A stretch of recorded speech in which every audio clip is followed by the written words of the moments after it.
Welcome to another episode of the Flag Stays Down Podcast Club World Cup edition. New format edition, I guess. Club World Cup. Just me and Parker tonight. Parker, how you doing? Dude, I'm great. It's been a minute since we talked. It's been nice to have a couple weeks off, but there's no rest for the wicked with Chelsea. Like it feels like the boys didn't get much of a vacation or a siesta at all, and they just kind of get back right into it. So a couple of weeks off from last time we potted, and then again, just 4 games really since we've chatted. So it's been good. Life's been kind of crazy. Summer's been fun.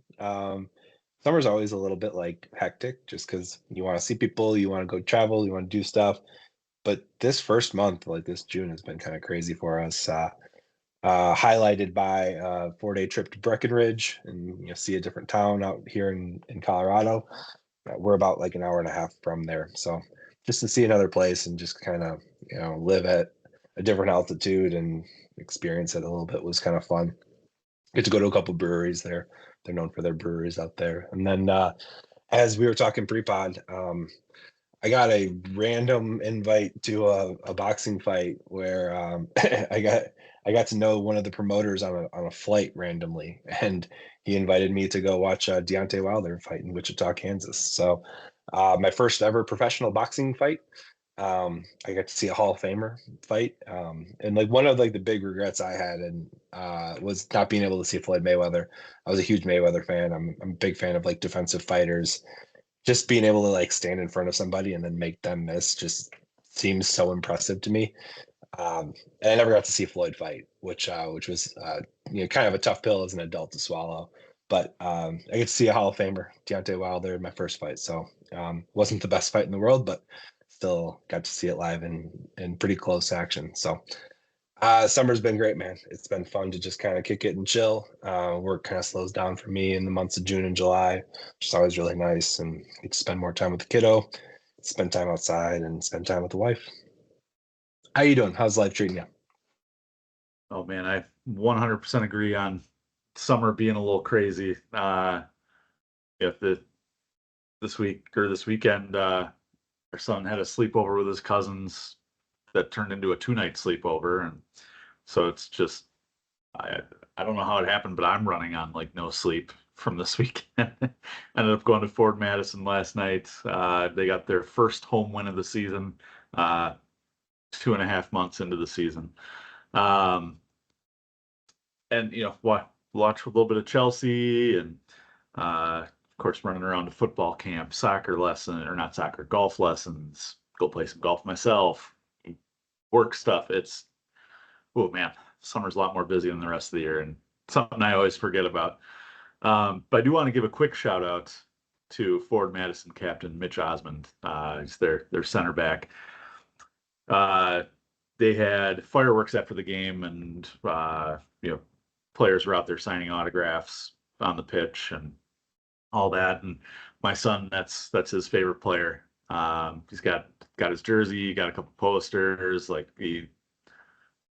I don't know. Aiden was a defender when he played a little bit, and I think he just kind of latches on to Mitch being the center back. But so Aiden couldn't go to the game last night due to the 2-day sleepover. So I told him, hey, the least I can do is get you a signed scarf or have one of your scarves signed. So I went up to Mitch and congratulated him on a good game, and he signed his scarf. And I say, hey, just real quick, you are my son's absolute favorite player. He was really disappointed he couldn't be here. He got a family event he had to go to. But I told him, the least we can do is at least I can do is have your scarf signed by you. So what does Mitch do? He grabs the scarf back, writes out a big note to Aiden on there, and it made that kid's day. So yeah, captain behavior. Love to see it. So just real quick shout out to Mitch Osmond. Dude, I feel like the connection that Forward Madison team has with the community is just like second to none, and it's everything you want from small town, small market, lesser league, lower league, or whatever you want to call it. But like that's why people come to see it. And you see things like the Savannah Bananas kind of take off, and you wonder why. It's like that fan interaction, that making them feel like they're part of the process, that they're part of the game, and that they're really involved with it, and then just being there for them. Clapping the fans is one thing, but like coming over, shaking hands, and going through that line, like I know that they do after games. It's pretty incredible to watch, and that's something that's going to mean something to Aiden for a long time, and it's something that means something to a lot of those kids that get to go to those games. Something that they tell all their friends the next day at school, kind of behavior. So I know we're in summer, but like it's cool stuff. Yeah, he's now got that hanging right above the signed N'Golo Kante jersey in his room. So, uh, two legends there. Same caliber. Oh yeah. All right. Well, it's weird, but it's the end of June and we've got competitive matches to talk about. No preseason. We saw 40 players play in one match. Kind of a deal. Group stage plus a round of 16 match, which concluded yesterday after 5 hours of match time. Boy, Parker, where do you want to start with this tournament? There's a lot of storylines in this one. Let's start with some of our newbies. Some of the guys that kind of get to make their debut, and I guess, and we can focus a little bit about like who made the Club World Cup and not, if you want to. I know there was a little bit of uh, uproar about who got to kind of come back into it and whatnot, but like we can talk a little bit about the matches. The matches sort of are what they are. Um, but yeah, I mean, let's chat about Liam Delap first. I think he's um, been one of the key people featured for us, and someone that had some, I don't want to say question marks around their name, but like curious how he would fit into it. So out of what you've seen so far, how do you think he's sort of adapted into the team, and where do you think he kind of fits in for us? Yeah, and they got that deal done real quick before the start of the tournament to make sure that he was a part, which turned out to be the absolute perfect move with Nicholas Jackson being shown red again. Um, no, I like Delap. I always say I like the change in pace, showing the other team something different than what they're used to. Liam Delap offers that. He's a freaking bully out there, and I love every second of that. He's using his body. He's still making the runs that Jackson would make. He's shielding defenders. He's drawing two guys to one side. He's doing all those little things that eventually do pay off in goals. And he's got what, 3 goal contributions in this tournament already? I think he's got a goal and 2 assists. Um, but especially with Nico, like I said, being out, he's really been thrown into the fire in this tournament. I've been very impressed so far. We'll see as we get into some of these knockout stages. Obviously we have the Benfica match. Palmeiras is going to be an interesting one, and then after that, you might be facing City or Inter or whoever on that side of the bracket. And I don't know what you do at striker. I think Liam Delap has made enough of an impression, at least in this tournament, that for the remainder of the tournament, I think it's coin toss who you're throwing out there as your 9. Yeah, I think you start to trust him more and more as the time goes on.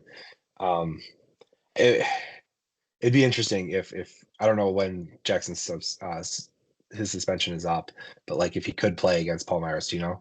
He can. Yep. Okay, I think it's going to be an interesting conversation between Mr. Manager and the two strikers about who gets that look. Then um, Jackson put us in another really tough situation. It sucks. I don't think it was a true red card. I don't think I thought other things got called worse. We can talk about that later. But like, uh, for whatever reason, man, he's kind of been targeted as one of these guys now. And once you get that target of that type of player, refs kind of hone in on you. So I don't know if that's happening to him or not. But the thing that really impressed me about Delap, well, a couple things have, but his speed. I didn't realize he had as much pace as he does. And so you mentioned he was making those runs. He is making those runs into like open space, not directly down the throat, but like kind of splitting, dead center middle and the end line. So I think he's finding some space there and being able to work balls back. He played a really gorgeous cross that went to Cucurella. That Cucurella was, put a great shot on target that got saved in the Benfica match early. So yeah, I think he's kind of finding his way. The way he sorted his feet was really impressive, and the goal that he did take, that's the stuff that like you really want to see out of your nine, and just that sure-footedness of defender behind me or defender like on my side or on my hip, defender in front of me, and he still finds a way to kind of shuffle his feet through it, get some space, and take a shot and slot it home. So that's that's everything, and it means more in the final. It means more against Tottenham. It means more against Arsenal. Obviously, those things, but we have what we have to judge them on, right? Like this, it's better than the pure like optimism of like, oh, he's creating really good chances, but he's not finishing them yet. Um, he's still young. He's still kind of figuring things out, adapting to a new team. What I'm excited for is when we get our wing play back, where we get more consistency out of our wings. Noni hasn't featured a ton in this tournament yet. Neto has featured some, but like the crosses into the box that are going to fall to him, I'm excited to see how he does with those. Because corner kicks, which is traditionally where you would see him kind of feature in some of those positions, we've gone short almost every single time. So it's been a little bit tough to grade him on his kind of aerial ability in a Chelsea shirt. But otherwise, man, he gets an A from me in the first couple matches we've seen him play. So one new boy who, well, he's not really that new, but he's been out on loan for the last 2 years. Andre Santos, sparing minutes, which is pissing a lot of people off, worrying a lot of people that he may be headed out the door as a profit play. Are we concerned about Andre Santos's lack of minutes? I am, because of what Enzo Maresca has said about like, if you're here, you're part of my plan, which means if you're featured, then you're part of the plan. Like at least that's how I'm reading into it. And when I see guys like Nkunku get more minutes than Andre Santos, it makes me scratch my head a little bit. So I know that Nkunku has been featured a little bit more as like a backup nine because Jackson's out. So I think that's part of the reason. But it is a little concerning to me to see a guy, not get those minutes. And we'll talk about more incomings coming in, but like guys who play in the middle of the pitch that we're spending big money on, that might mean his spot is quickly kind of evaporating. And oh, by the way, we have dudes named like Enzo and Caicedo and Lavia and other guys that play in the middle of the park that have proven themselves too. So I am worried. Yeah. See, and I took that statement by Maresca the exact opposite way. That, hey, you're part of the squad. He's been a part of every match day squad. Like he's a part of it, and we don't get to see what happens in training. It's a little bit different here in the U.S. with these tours. You sometimes do get to see the training, but usually those are kind of a relaxing day for the players. I part of me thinks that it's a reintegration into English football that's holding him back a little bit. He had that brief loan with Nottingham Forest where he didn't play.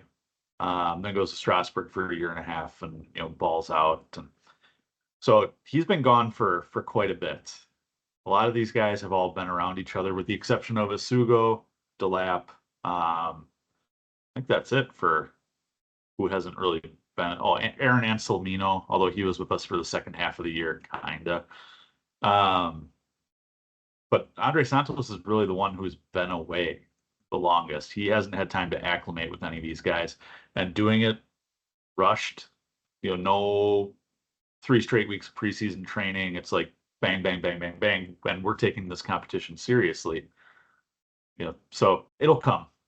It wouldn't surprise me if he plays, maybe 20, 30 minutes against Palmeiras. Because Enzo's going to need a break at some point. Kiernan Dewsbury Hall has been fantastic as backup, but I think there's a lot of moving parts there. But yeah, at least in the Palmeiras game, I'd give him probably 20, 30 minutes as his minutes kind of ramp up before the start of the Premier League season. It's actually gonna be interesting to see how we line up against Palmeiras because Moy can't play. He's yellow card suspended. So, we've had kind of our three main horses in the middle, and we've had Cole Palmer play as like a right winger in this tournament. And I think we're going to see Palmer go more central, and then less of a midfield presence, from our core guys. But it'll be interesting to see if Santos could take like a Caicedo spot or the spot that gets kind of rotated through. If Lavia takes Caicedo's spot, then Santos could play a little bit more advanced midfielder role. Yeah, it'll be interesting to see who lines up for us. So we got a couple incomings that happened in the last 48 hours. One of them definitely will not because they play against Monterrey in a couple days here. Jamie Bino Gittins signed from Dortmund. He, of course, will be staying at Dortmund until they are knocked out of the tournament. And then just today, João Pedro from Brighton.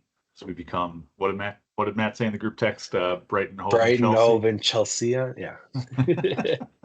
Great. So 50 million pounds for João Pedro. And Ben Jacobs reports today that Chelsea may not be done with an attacking forward, depending on whether or not Nicholas Jackson stays, which I thought was an interesting tidbit because it had been, hey, Jackson's not going anywhere. Jackson's part of the plan. And now it's, well, if he's still here, then we don't need anything. Arsenal noted to be interested in Nicholas Jackson. So João Pedro is going to be registered in time for our match on America's birthday. Do you think he plays right away? I would be shocked if he started. And depending on how the game goes, it's one of those things where if we have a cushion, I would love to see him get a debut and get some minutes with the boys. But you talk about Andre Santos integrating with the team. This one would be tough on this amount of lead time for kind of getting integrated to a team. So I don't know if it depends on what sort of he's familiar with and what type of systems he's played in before. I mean, this about basketball, volleyball, baseball. Like if you're used to the system, it's pretty easy to kind of transition in. You're like, oh, yep, I get that. Every system kind of has their quirks, but if the formation is kind of true, then you probably could. I don't know that we need them. I just don't think that we need them at this stage. I think the lineups that we've been putting out have been great. I know I just mentioned that Caicedo's can't play, but like I think we're okay. I don't really see us needing that. I think guys like Reece James can play that Caicedo-esque role in the midfield, where he's like a sitting center defender but sits in the midfield in the build-up play, and then we have Gusto to back him up. So I think that we can line up a couple different ways, and I think that will be all right. See, I think João Pedro comes on. I don't think Nicholas Jackson starts in this one. I think he is off the bench. But it would not surprise me if João Pedro came on for 20, 30 minutes for Liam Delap. Pedro being Brighton's former number 9. He's just about as tall as Liam Delap. They're both over 6 feet tall. But a little bit more technical. He's familiar with Brazilian soccer, obviously being Brazilian. So he'll be familiar with what Palmeiras is throwing out there. And as soon as I saw this news, thought, okay, this is the end of Nico Jackson. Having watched a couple of Brighton games over the past couple of years, he's a guy who is very similar to Nico Jackson. He can play on the left and he can play centrally. Likes to make those runs. Basically, he does everything that Nico Jackson does. Some better, some worse, but overall, he's a pretty similar player. And you don't need 2 Nico Jacksons. So it would not surprise me if we have seen the last of Nico Jackson after that signing. Just quickly, like 2 minutes. How do you feel about that? Are you okay with that? Are you sad about that? Like, what's your gut reaction of like we've seen the last of Nico Jackson? And mind you, the last of Nico Jackson's action was a red card. Like that was the last moment we saw him then. He has gotten better with the discipline this year, but that would be a very fitting end for Nico Jackson's Chelsea career with the amount of yellow cards he's accumulated over the last 2 years. But I think he exemplifies kind of how this project is going to be self-sustaining. You go out and you buy a lottery ticket, and he literally was a lottery ticket, for what, 30 million euros, something like that, from Villarreal. He comes in, he's your starter for 2 years, and then the rumor is that he's going to go for 60 million pounds. Cool. That paid for Liam Delap. And so, you're no longer digging this hole of debt trying to get out of PSR. And you can go out and you can afford some of these larger deals. I don't hate it, and especially because they brought in somebody who is, I don't know, a clone of him who has Premier League experience. I know Nico Jackson now has Premier League experience, but uh, João Pedro very clearly fits the system. He's familiar, or the front office is familiar with him. It seems like Maresca wanted him in. Go get me someone else if you're going to sign Nico Jackson, though. Give me a third higher level striker to kind of round out that number 9 role.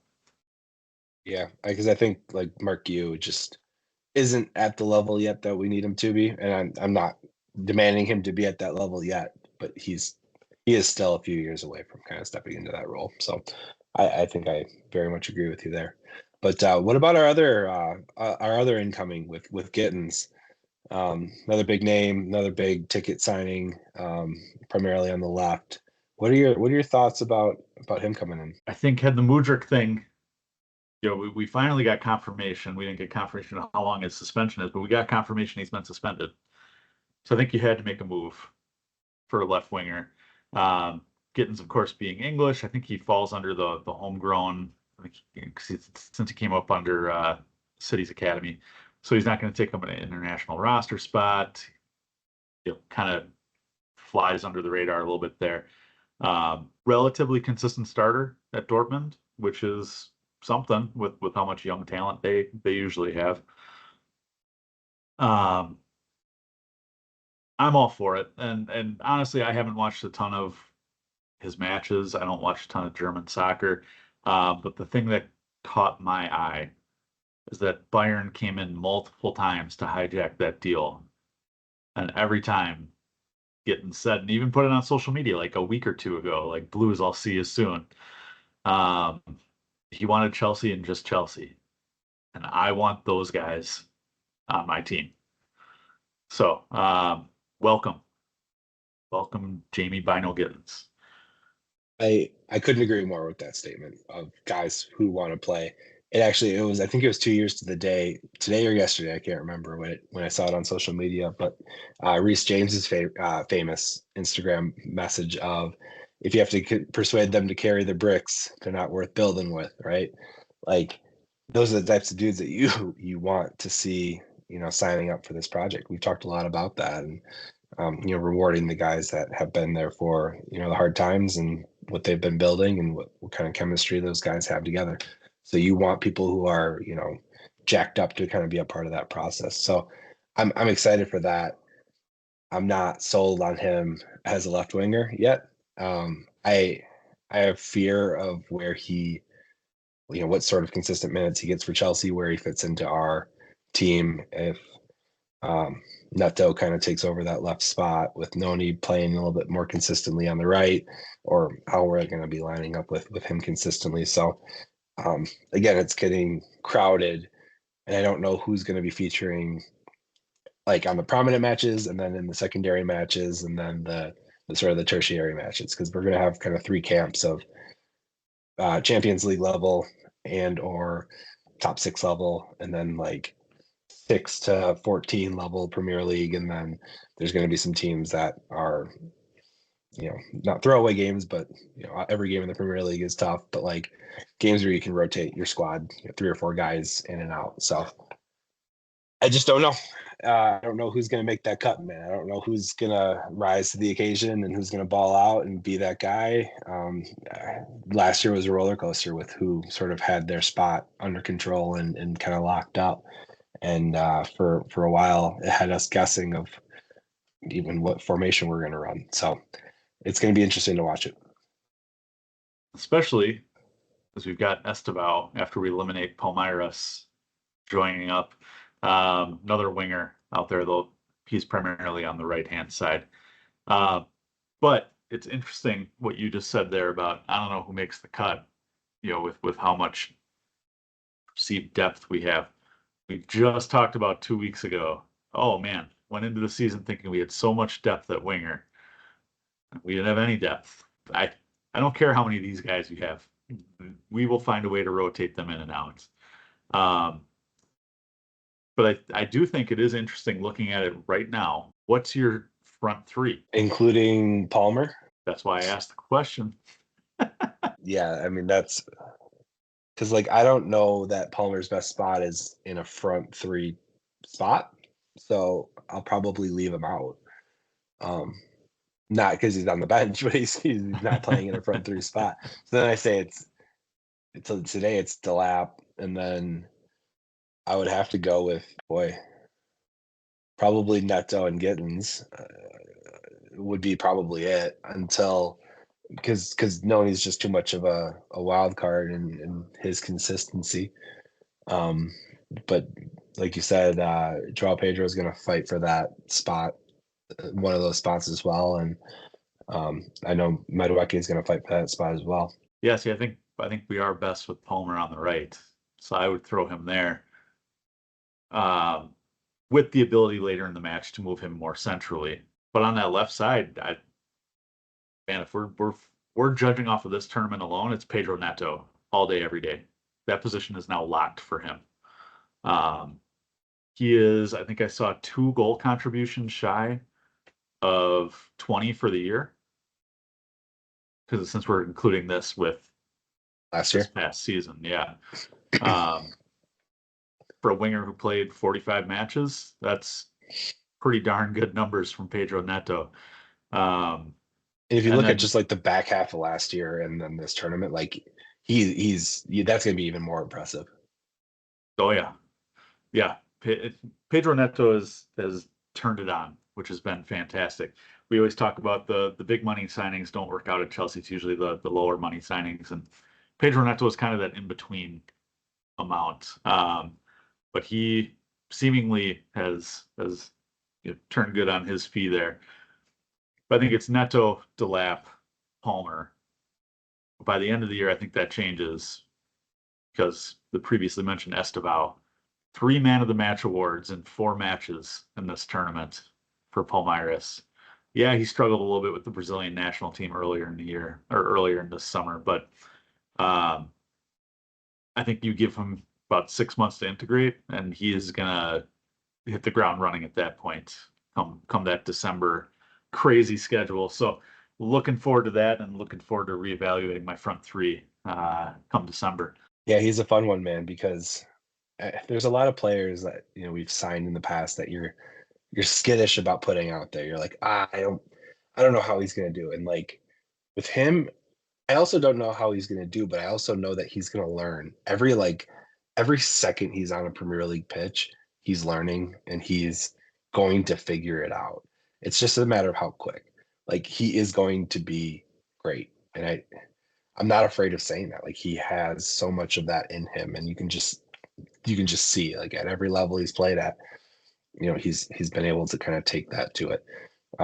People said that about Cole Palmer too. He's been great at every level he's played at. He's been one of the best players out there every time he's been on the pitch. And so, yeah, it takes some time, but I'm excited to see the development of Estevao. I think it's probably my forecast is slightly behind yours. I don't think he really gets to like feature this year for us and really make an impact for us this year. He has more of like a Tyreek George impact year for us this year. Tyreek George probably 7 appearances. I don't have my numbers up in front of me. 7 appearances, like 2 or 3 goals, something like that. I I see that out of him this year, where he can get into some games, he can make some things happen and do some stuff, but not really kind of control it until he really gets a chance to integrate in all those trainings, a full off season. he'll get some time with the Brazilian national team at the World Cup, which will be great, and then hit the ground running at Chelsea. Tyreek George is an interesting one too. I don't know if you saw his comments this week when asked about, "Hey, you think you're going out on loan this year?" And he said, "I don't want to." He goes, "It doesn't matter if I'm playing a whole ton. Like I'm learning from everybody in the attacking room at this club. Every day out on the pitch, on the training pitch, I'm learning from somebody, and I want to continue to learn from these people." Like that, that was refreshing to hear. And I thought something similar about Kieran Dewsbury Hall after he scores his goal yesterday. Of this guy just goes about his business. He's always talking good about the club. He's talking good about his teammates. Never really smoke about him being unhappy or pissed off or anything like that. And I think we're finally getting a group of, going back to Pino Gittins, a group of guys who want to be here. No Jao Felix.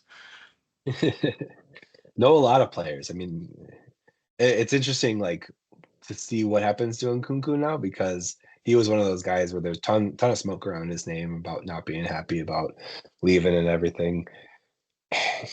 If you're the old guy in the room and you see all these young kids having fun, you either need to get out of there and go somewhere where you can be cranky and old, or you need to have some fun, right? Like you need to let your hair down. It'll be interesting to see what happens with him. But yeah, man, I think those comments from Tyreek are great, and I am happy to see like Dewsbury Hall's involvement in the team for this tournament. I've never hated the dude. I know it probably sounds like I've hated the dude. I don't think he's at the level of our other guys, and I still kind of scratch my head at the signing. But you know what? If he's able to get out there and contribute, I'm happy for him. Oh man, I had something I wanted to ask you, and it just fell out of my mind. Let's talk about the tournament as a whole then. If maybe it'll come to you. We were talking pre-pod about just the take on the tournament as a whole, right? Yeah, absolutely. So there's been a lot of, and now granted, our vision is skewed, English fan base, European based fan base. Obviously, a lot of Americans support Chelsea, and we all get up early to go to the pub and watch, or sit on our couch, drink our coffee, and watch whatever it happens to be. Um, but social media has been set ablaze with the shortcomings of this tournament. Whether it's stadiums that are only half full. In fact, there was one where they had 1,000 people for it was one of the opening matches. I think it was some team from South Africa and a team from Asia or something like that in Orlando of all places. Um, but half full stadiums, you got heat hydration breaks, which honestly are pretty common here anyways. Um, weather delays, as we saw yesterday. That was Benfica's second of the tournament. What what do you think of this inaugural version of the Club World Cup? To me, those are slightly two different questions. Your lead up versus the question you asked, just because the inaugural version of this tournament versus it being an American tournament to me are two different things. Like I think the format's fine for the tournament. And I think the cadence of it being every 4 years and then it's the year before the World Cup, I think they'll actually play very well. Like going forward, I think it'll be a nice like reminder that the World Cup is coming to wherever the host country is, and here's a version of the World Cup that mirrors it, but with the club teams that you're used to cheering for. So I think the format and everything of it's fine. It is June in America, where your kids are out of school, vacations are plenty, and you're in the entertainment capital of the world.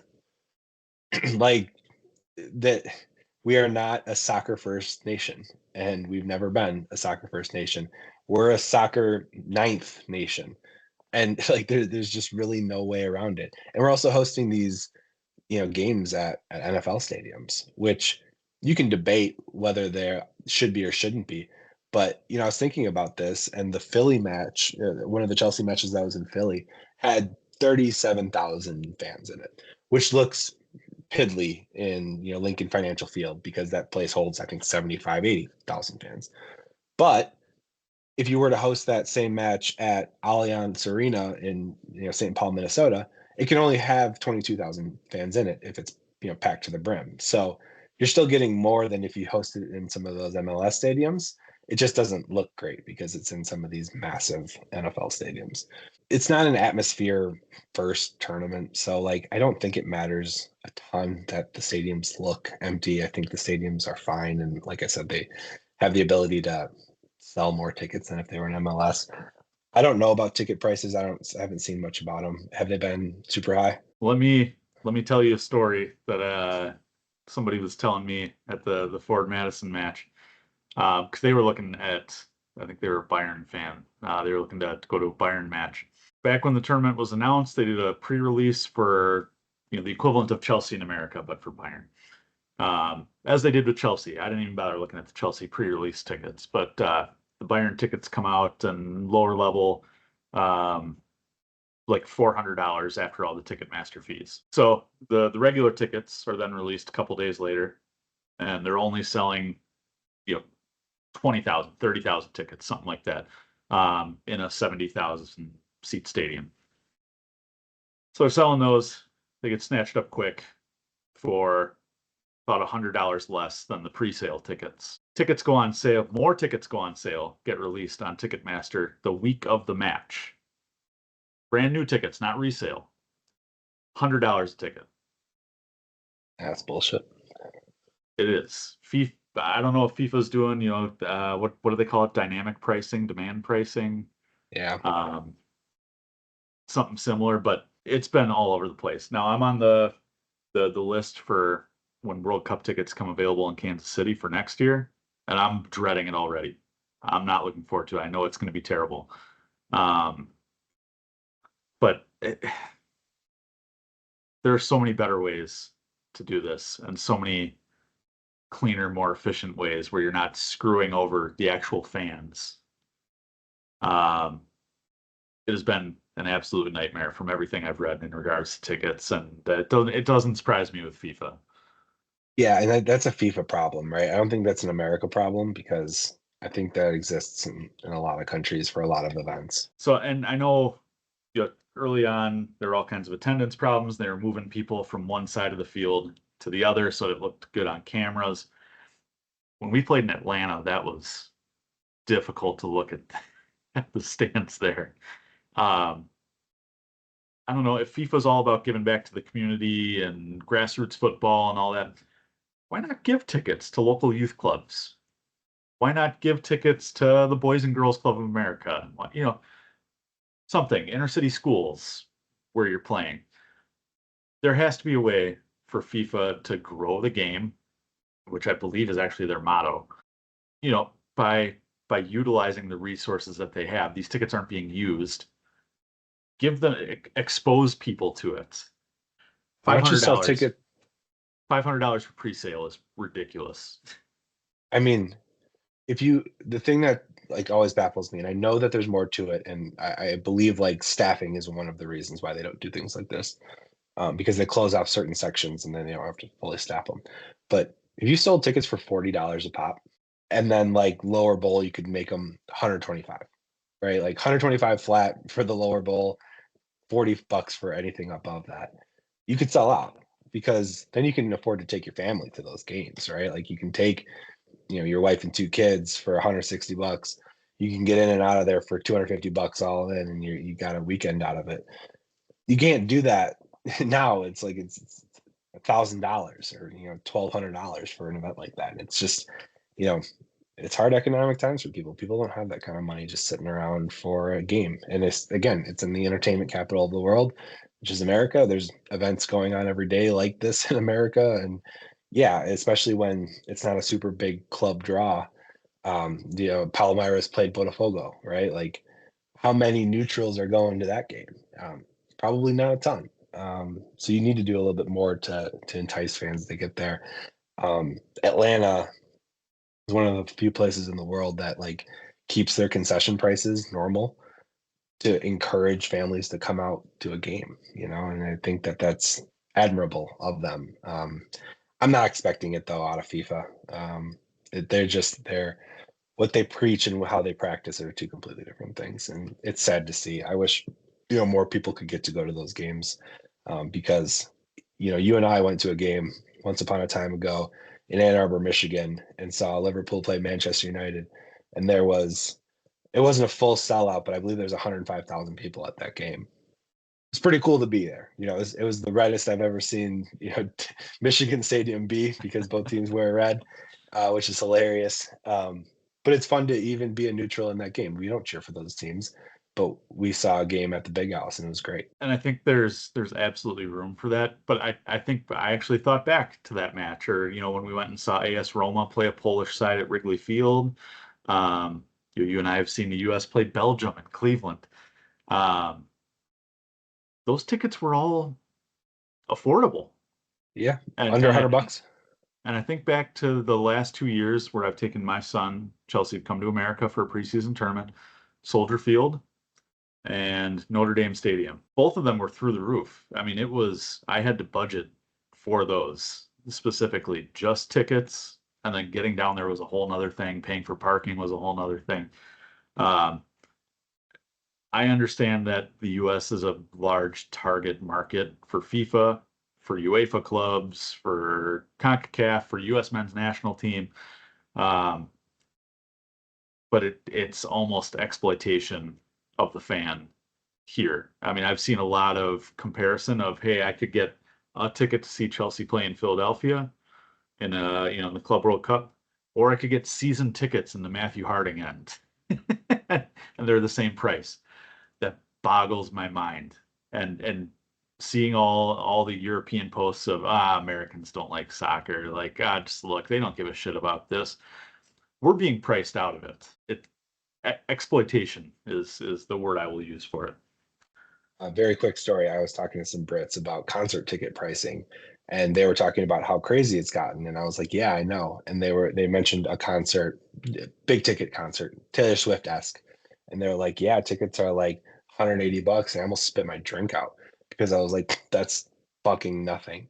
Like like Taylor Swift comes to town, it's like $2,000 a ticket here. You know what I mean? Like that's like the tier echelon, and like it almost made me sad that I'm so used to that like when Coldplay comes into town or when Taylor Swift comes into town or when Jelly Roll and Post Malone come into town, that tickets start at 400 and that's nosebleeds. So if you want to see the concert, you're paying 650 to $1,000, and that's absolutely obscene. That said, to comment about this tournament, one of the things I love is how much money we're making off of it. As a Fair. Chelsea club, there's a big ticket, big nut to kind of get at for prize money, and it feels like Champions League s type of payday coming our way. Even I mean, through the round of 16, we've already made a bunch of money back, and if we go on to win it, it's paying for some of these transfers that are coming in, which is crazy to me. We won the Conference League. We won 10 million pounds or something like that for winning the Conference League, and that we've tripled that in just a couple weeks on U.S. soil. So um, FIFA always has things to figure out, but that part has been very enticing and very kind of promising for us. Yeah, and especially when you consider the fact that Liam Delap, our big signing before the tournament, we paid his release clause. That was not a structured deal, so we paid 30 million straight up. We made 33 million playing just in the group stage. Boom, his transfer's paid for. I know that's not exactly how that works, but looking at incomings versus outgoings, uh, yeah, you've bought a pretty solid player just by playing 3 matches. Yeah, good business, which I think has been kind of our MO recently a lot. It's been do good business, and you mentioned guys that like Nico Jackson that we can probably sell for more than we paid for him. Great. And then, Noni Madueke could be on that list too. And we didn't pay a whole lot for him.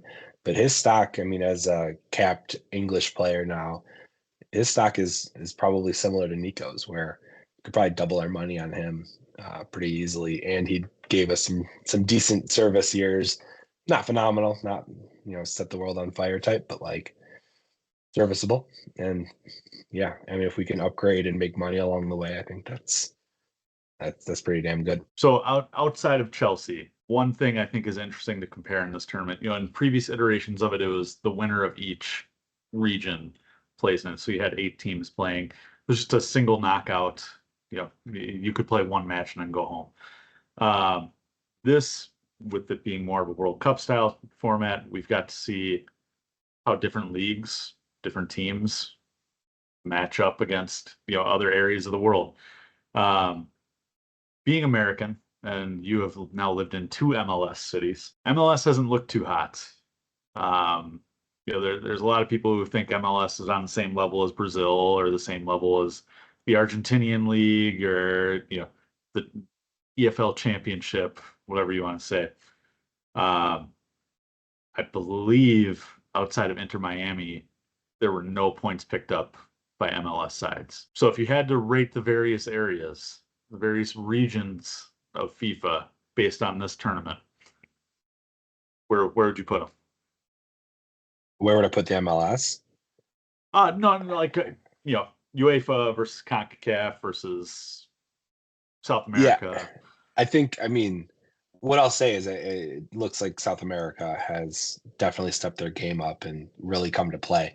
I think part of that's probably proximity to the tournament and the amount of South American fans that are, in the States, so they can show out a little bit more, which they come in droves and they're loud, which I applaud them for being. So I think the South Americans have really kind of stepped up their pedigree of kind of where they sit in terms of global football. Other than that, I mean, UEFA is going to dominate for the most part. You saw like what happened in the group stages. Everyone talked about PSG losing to Botafogo, but then PSG looks like PSG again.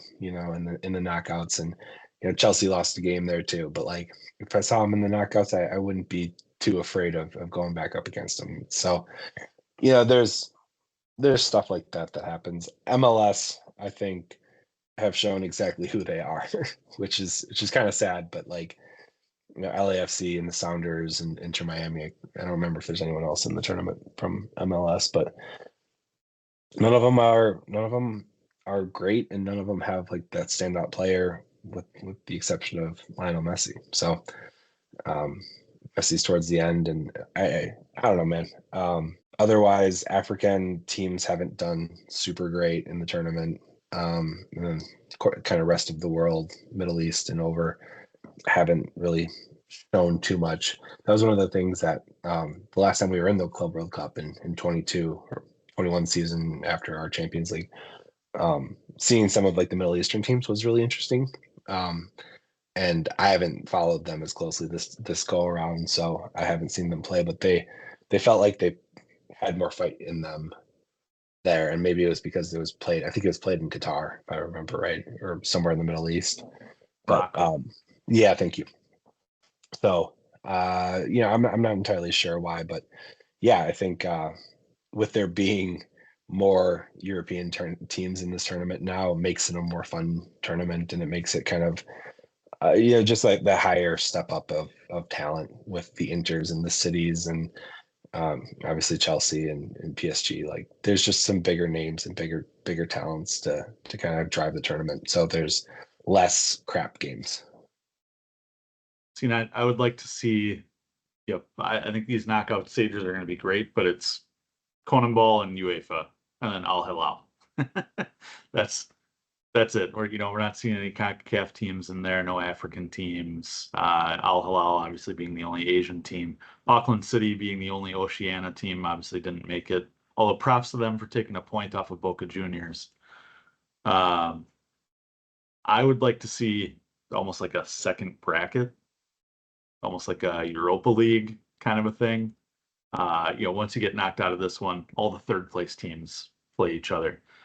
Because I would like to see how CONCACAF matches up with Africa or matches up with Asia. Um, because if you look at just the group stage alone, I mean, it's pretty much Al Hilal and Inter Miami who have done anything out of the rest of the world.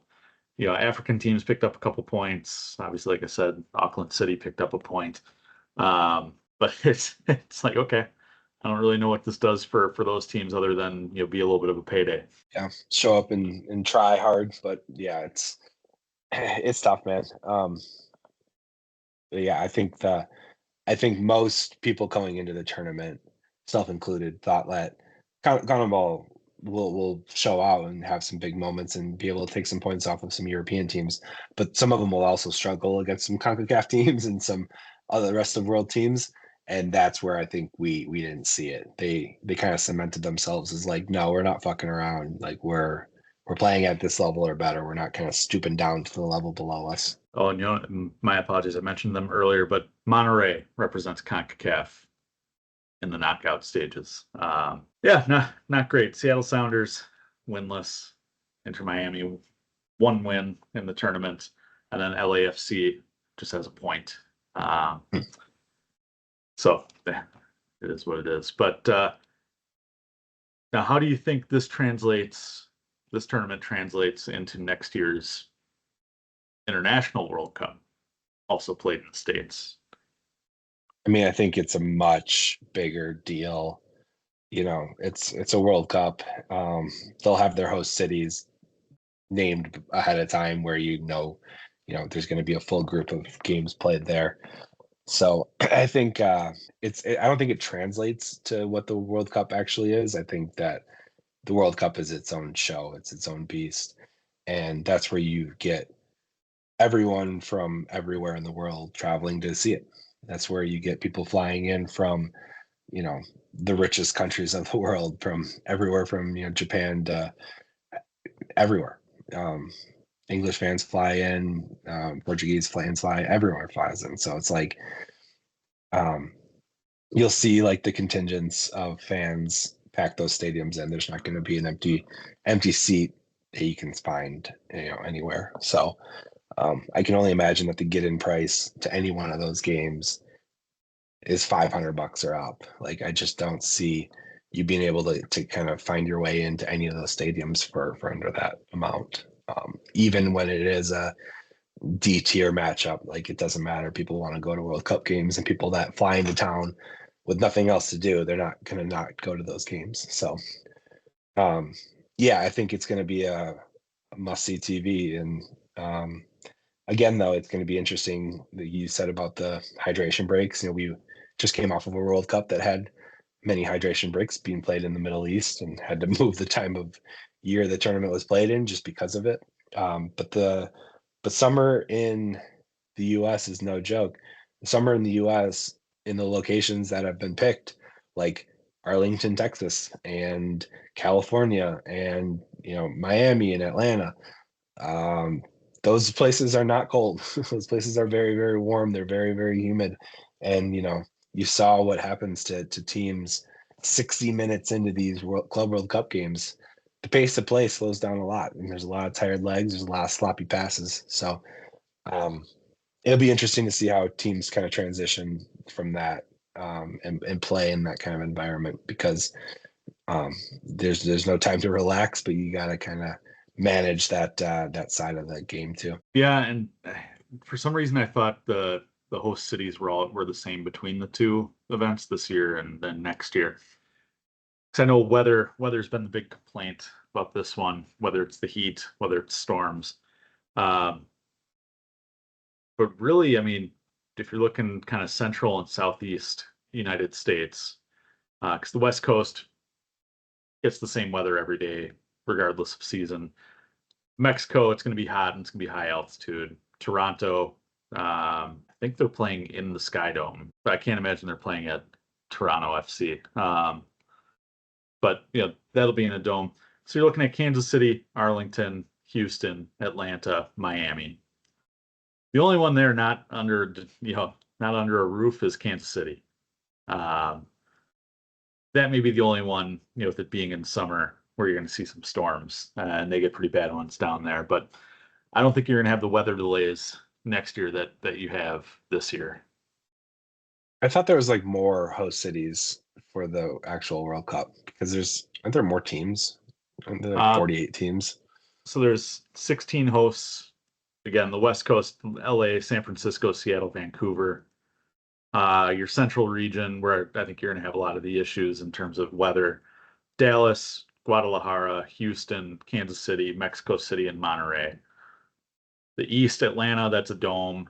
And then you have pretty much New England, Boston, New York, Philly, Toronto. Not New England, but Northeast. And Yeah, then you got Miami, who's in the dome. gotcha. Okay. Now, artificial turf might be something. Haven't heard a I whole thought lot about that since the beginning of the tournament, though. I didn't think that they could. Well, for the World Cup, and I thought they had to all convert to grass. Um, I thought that was one of the so stipulations. That's why like SoFi backed out, I think. oh yeah. So for the International World Cup, they do have to put in permanent grass instead of that. This tournament, though, they Yeah, do not, which was bitched about a lot at the beginning, but again, I haven't heard much since then. got it. Yeah, I remember that for the World Cup. World Cup. Toronto, they are playing at BMO Field, home of Toronto FC. They're going to expand that stadium to seat 45,000 people. Yeah, I'm looking at that right now. Toronto will never fill those seats ever again. That's okay though, man. There have been World Cup stadiums that got built just for the World Cup, and then they actually didn't use those stadiums ever again. So Yeah, what about that one in Saudi Arabia that was made out of shipping containers? Just bring that one over to Toronto and build it again. absolutely, nothing else going on. All right. Well, we've got Palmyras, of course, on America's birthday, July 4th.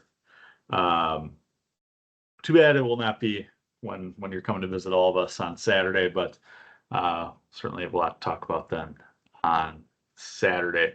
If we win, we do then play on Tuesday. I'm sorry, Tuesday the 8th. The final then being on the 13th, which is a Sunday. So if I had to guess, I'd say you probably won't hear from us until the 13th, depending on how Chelsea do.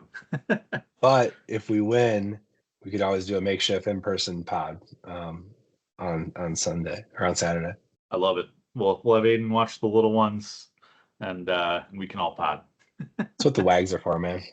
Yeah, right. All right. Well, Parker, we're up against the hour here. Any closing thoughts? Um, it's funny because when we're potting, that means Chelsea's in action, and usually we get a little bit more of a break. But I think it's a good thing. I think that these young guys. You mentioned Enzo Fernandez needing a break.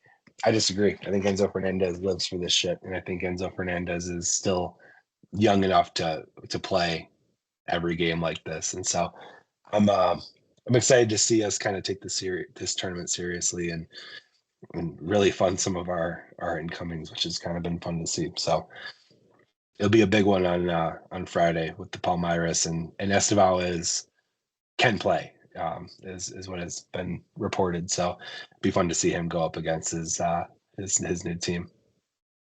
You want to know what? You just reminded me of what I was going to ask you earlier. Enzo Fernandez. We're not going to make it a formal preseason prediction category, but he got up in Reece James's face again yesterday after the goal. Of course, slapping him earlier. How many slaps does Enzo give out over the course of this upcoming season?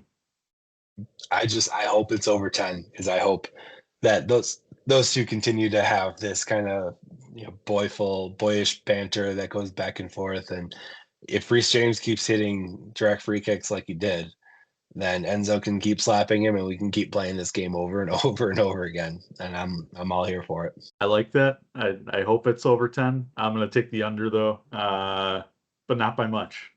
I think probably 8 or 9, and then we're good.